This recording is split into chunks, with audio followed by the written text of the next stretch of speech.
Naast het nieuwe trio van de Pielhaas werd zaterdagavond bij Roy Dat Komt Goed Uit ook het nieuwe boerengezelschap gepresenteerd. Het is ons een grote eer om aan die ver te stellen vanavond de opperboer van het boerengezelschap 2024.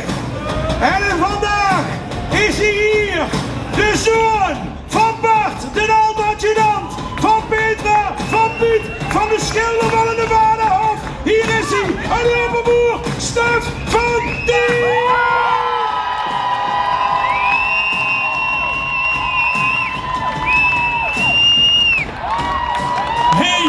Is de zoon van Anton van de Viskoningin uit de Turftreiersriek en van Retje van het bouwbedrijf uit de Smakholtes. En zij is een dochter van Jan van der Smit uit het Zagenwettersriek en Anja van der Kembeck. Hier zien Joey van der Sterren en Yvonne Smit! Ik ben Yvonne Smit, geboren en getogen ook uit Venray. Getrouwd met Guus Smit, 3 kinderen. Ja, wat wil je nog? 33! Ja, 33 alweer.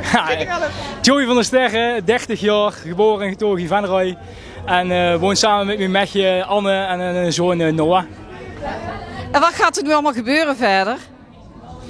Nou, we laten heel veel over ons heen komen. We hebben een heel druk programma, de agenda is overvol eigenlijk. Ja. Maar overal van genieten, dat vooral. Zeer zeker, ja. Nog meer gaan we er uitkomen van het jeugdtrio Jeugdboer Bruudspaar. Feest van de Prins en vanaf dat moment is het gewoon één dolle rit naar Vastlovensdinsdag.